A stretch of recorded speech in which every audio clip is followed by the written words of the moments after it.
ప్రేమ, పేదలకు తోడుగా ఉండాలి అని తపన ఈరోజు అర్థం చేసుకున్న ప్రభుత్వంగా ఈరోజు మన అందరి ప్రభుత్వంలో అడుగులు పడ్డాయి. ఈరోజు గమనించమని అడుగుతా ఉన్నా. మొట్టమొదట ఇళ్ల నిర్మాణాన్ని తీసుకోమని అడుగుతా ఉన్నా. ప్రతి అడుగులోనూ కూడా మార్పు కనిపిస్తుంది. ప్రతి అడుగులోనూ కూడా పేదల పట్ల ప్రేమ కనిపిస్తుంది. అక్క చెల్లెమ్మల పట్ల ఒక మంచి అన్న ఆప్యాయత కనిపిస్తుంది. ప్రతి పథకము తీసుకోమని అడుగుతా ఉన్నా. ఏ పథకము తీసుకున్నా కూడా మొదట ఇళ్ల నిర్మాణమే తీసుకోండి. గత ప్రభుత్వంలో పేదలకిచ్చిన ఇళ్ల పట్టాలు ఎన్నో తెలుసా? అక్షరాల ఒక 0. గతంలో పేదలకు ఇళ్ల పట్టాలు ఇవ్వాలి అన్న ఆలోచనలు సైతం జరగలేదు. పేదలు ఎలా బ్రతుకుతున్నారు, వారికి మంచెలా చేయాలి అనే ఆలోచనలే చేసిన పాపాన పోలేదు ఎవరు కూడా. ఈరోజు మనందరి ప్రభుత్వంలో, మీ బిడ్డ ప్రభుత్వంలో, ఈరోజు మీ జగనన్న ప్రభుత్వంలో నా అక్క చెల్లెమ్మల కోసం మీ జగనన్న పంపిణీ చేసిన ఇళ్ల పట్టాలు అక్షరాల 31 లక్షల ఇళ్ల పట్టాలు ఈరోజు పంపిణీ చేశాం.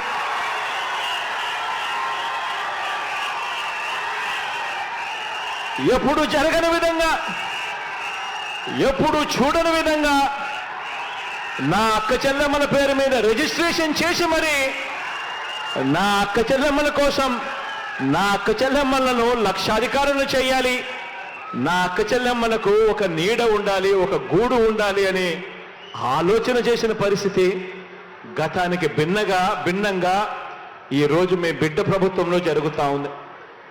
31 లక్షల ఇళ్ల పట్టాలు పంపిణీ చేశాం. అందులో కడుతున్నవి అక్షరాల మరో 22 లక్షల ఇళ్లు ఈరోజు నిర్మాణంలో ఉన్నాయి.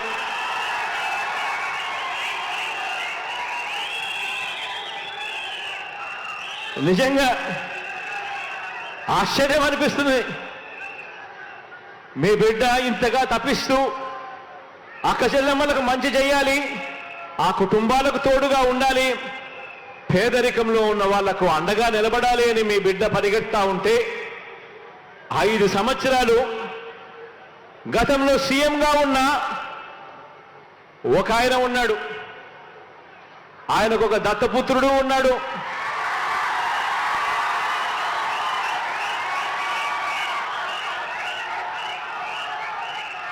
ఆ దత్తపుత్రుడు, ఆ దత్త తండ్రి ఇద్దరు కలిసి ఎన్నికలప్పుడు 2014లో ఇద్దరు కలిసి 2014లో ఎన్నికలప్పుడు వాళ్ళ ఎన్నికల ప్రణాళికలో, వాళ్ళ మేనిఫెస్టోలో వాళ్ళు చెప్పిన మాట, ప్రతి పేదవాడికి 3 సెంట్ల స్థలం, అందులో ఇల్లు కట్టిస్తాము అని చెప్పి మేనిఫెస్టోలో వాగ్దానం చేసి చివరికి కనీసం 1 సెంటు భూమి కూడా ఇచ్చిన పాపాన పోలేదు వీళ్ళిద్దరూ కలిసి. కానీ ఆనాడు మాత్రం ఆ దత్త తండ్రి అక్క చెల్లెమ్మలను, పేదవాళ్లను అడ్డగోలుగా మోసం చేస్తే ఈ దత్తపుత్రుడు ప్రశ్నిస్తానన్న వ్యక్తి కనీసం ఏ ఒక్కరోజు ప్రశ్నించకపోగా కనీసం కేంద్ర ప్రభుత్వానికి ఒక లేఖ కూడా రాయలేదు. కానీ ఇదే దత్తపుత్రుడు ఇవాళ మీ బిడ్డ అక్షరాల 31 లక్షల ఇళ్ల పట్టాలు నాకు చెల్లెమ్మలకిచ్చి అందులో 22 లక్షల ఇల్లులు ఈరోజు మీ బిడ్డ కడతా ఉంటే అక్క చెల్లెమ్మల ముఖాలలో సంతోషాన్ని చూడడానికి ప్రయత్నం చేస్తూ ఉంటే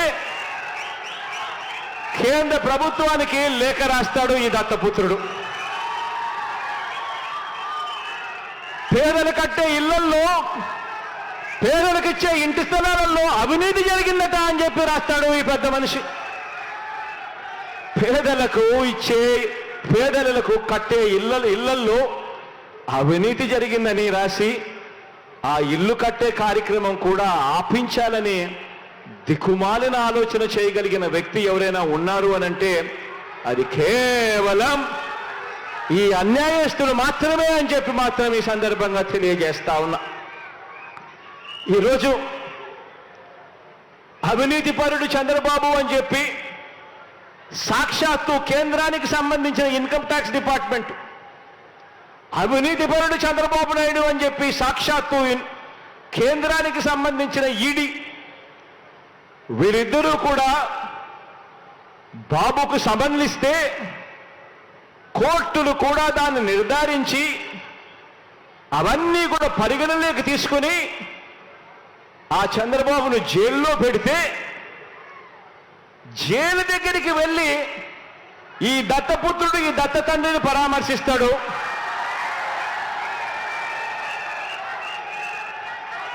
పరామర్శించి ఇంత అవినీతిపరుడు ప్రపంచంలో ఎక్కడా లేకపోయినా కూడా ఈ పెద్ద మనిషి చాలా మంచోడని ఈయన సర్టిఫికెట్ ఇస్తాడు. అక్కడేమో అవినీతి జరిగినా కూడా మాట్లాడాడు ఈ పెద్ద మనిషి. మన ప్రభుత్వం విషయానికి వచ్చేసరికి మాత్రం అవినీతి జరగకపోయినా కూడా అభాండాలు వేస్తా ఉన్నాడు ఈ పెద్ద మనిషి. ఆలోచన చేయమని అడుగుతా ఉన్నా. గతానికి ఇప్పటికీ మనుషులకు ఇప్పటికీ తేడా ఏమిటో గమనించమని అడుగుతా ఉన్నా. నిజంగా చంద్రబాబు నాయుడు గారు అనే వ్యక్తి అవినీతి చేసినా కూడా నోరెందుకు మెదపడు ఆ పెద్ద మనిషి అని అంటే కారణం, ఆ అవినీతిలో ఈయనకు కూడా పార్ట్నర్ కాబట్టి ఎవడు నోరు మెదపడు, ఎవడు మాట్లాడడు, ఈనాడు అనే దినపత్రికలో ఎవడు చూపడు, ఆంధ్రజ్యోతి అనే టీవీలో ఎప్పుడు రాదు, TV5 వాళ్ళు అసలు చెప్పరు, దత్తపుత్రుడు ప్రశ్నించడు. ఆలోచన చేయమని అడుగుతా ఉన్నా. మరో విషయం కూడా మీ అందరికీ కూడా తెలియజేస్తా ఉన్నా. గత ప్రభుత్వంలో చంద్రబాబు నొక్కిన బటన్లు ఎన్ని అని అడగండి నేను అడుగుతా ఉన్నా. గత ప్రభుత్వంలో చంద్రబాబు నాయుడు నొక్కిన బటన్లు 0, పేదలకు ఇచ్చింది అరకొర.